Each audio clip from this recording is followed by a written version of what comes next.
বিসমিল্লাহির রহমানির রহিম। এই যে দেখতেছেন বেগুন গাছ, আল্লাহ পাক আমাদেরকে সৃষ্টি করার আগেই আমাদের রিজিক দিয়েছে।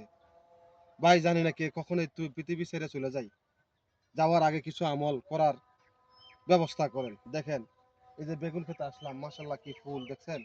একটা বেগুন গাছে যেই পরিমাণ ফলন দিছে এগুলো বলার মতো না। আল্লাহ পাক আমাদেরকে এগুলো রিজিক দিয়েছেন, আমরা ওই আল্লাহর কর্ম কিন্তু আমরা করি না, যার কারণে আজকে আমাদের অনেকেই কষ্ট পাইতে হয়। আপনাদের কাছে আমার একটা অনুরোধ থাকবো, এমন কর্ম করেন। এই যে দেখেন গাছে যেভাবে ফুল আসে, আপনিও যেন দূরের থেকে যাওয়ার পরে এইভাবে ফুলের বিছানায় থাকতে পারেন। তা আপনাদের কাছে এই ভিডিওটা যদি ভালো লাগে বেগুন ক্ষেতের, সবাই ভিডিওটি লাইক কমেন্ট শেয়ার করবেন, আমার জন্য দোয়া করবেন, আমার পাশে থাকবেন। ভাই আমি একজন দরিদ্র পরিবারের ছেলে, আপনাদের ভালোবাসা পাইলে আশা করি আমি আরও সামনের দিকে এগিয়ে যেতে পারবো। যতটুকু সাপোর্ট করেছেন আপনারা, আলহামদুলিল্লাহ, আল্লাহর কাছে আপনাদের সাপোর্টের কোনো শেষ নাই। তারপরেও আরেকটু সাপোর্ট যদি আমার করেন, আমি সামনের দিকে এগিয়ে যেতে পারবো। তাই সবার কাছে দোয়া চাই, ভালো থাকবেন। আসসালামু আলাইকুম।